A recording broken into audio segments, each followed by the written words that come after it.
Hey everyone! Today I'm going to show you how to bypass factory reset protection on any Android phone. The best part? It's completely free and really easy to do. You know when you reset your phone and it asks for your Google account?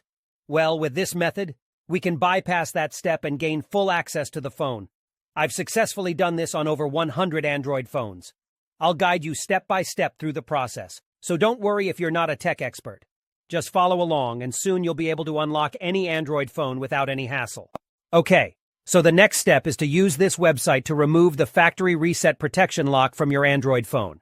To do this, you'll need to provide 3 important details: your phone's exact model, its IMEI number, and a valid email address where you can receive notifications. Now you might be wondering how to find your phone's IMEI number. Well, there are several ways to do this. You can check the back of your phone, the original box it came in, or even your carrier's website. Your account details may also have the IMEI and serial number of your device. If you have a sales receipt or contract, you may find the IMEI and serial number there. If your phone has a removable battery, you can check underneath it for the IMEI or serial number.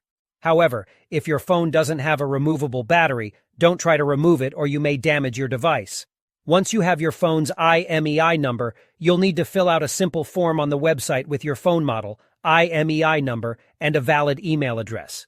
This is where you'll receive a notification when the factory reset protection has been removed.